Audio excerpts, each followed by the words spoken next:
আর বেশি দূরে নেই মইনা তোর কাছে শেষ করে তাড়াতাড়ি আইতে বুঝছস তাড়াতাড়ি এই রাধি আরে দেখ কি সুন্দর বউ আনছি সাসি আয়া তা চাচি সাজি তো মাশাআল্লাহ অনেক সুন্দর সাসা তে সবকিছু যাই না শুনে বিয়ে করছেন নাকি আর কি কর তোর কাকি না জানি না কিন্তু কিছু করে হ্যাঁ মানে তোর পছন্দ হয়েছে নি ডাক দাদা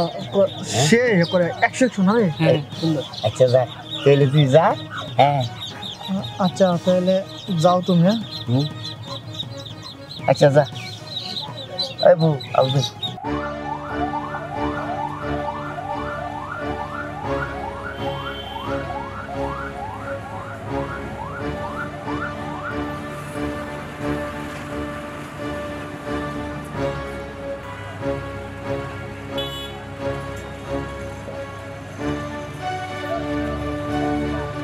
কিরে মামা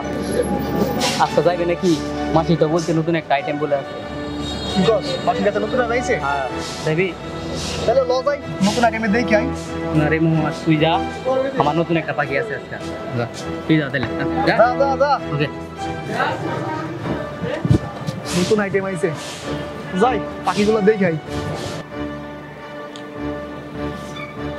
কি অবস্থা আইটেম বাহ দেখতে তো সেই ওই নাম কি হুমায়রা বাবা হুমায়রা সো লেট কত কেন বলে নাই আপনারে ও বলছে বাট তোমার আলাদা চাহিদা আছে না একটু সময় বাড়াই দিবা একটু বাড়াই পেমেন্ট দিন আমার কোনো চাহিদা নেই তাহলে চলো রুমে যাই চলো কিরি তুই কি আসলে শুয়ার চাচার বড় চিনছস না আই না তুই দিল্লি মাথা কামাইতেছে সুন্দর আছে বহুত আছে এটা তো মাথা কামনের বিষয় বেড়া আমি তোরে কই হন মনে আছে আমরা যে মিরপুর থাকতে দৌলদিয়া পাড়া গেছিলাম হুমায়রা নামের একটা মেয়ে ছিল না আমরা গেছিলাম রাতের বেলা হাই রে হেমন কে চিনছি আমি চিনছস? আরে বাবা রে তোর মাথার ট্যালেন্ট আছে রে ভাই আরে ট্যালেন্ট তার কথা না শহরের দৌলদিয়া পাড়ার মাইয়া আইছে আমাদের গ্রামে বেটা আমরা লাগে সুবিধা হইছে না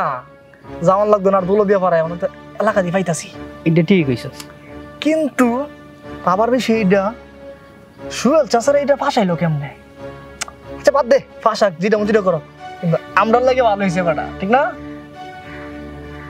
এটারে বাইল করতে হইব জস যেমনি হোক এটারে বাইল করতে হইব আচ্ছা ল যাই যা একটা ঘুরতে দেয় যাই চাচার বাড়িতে যাই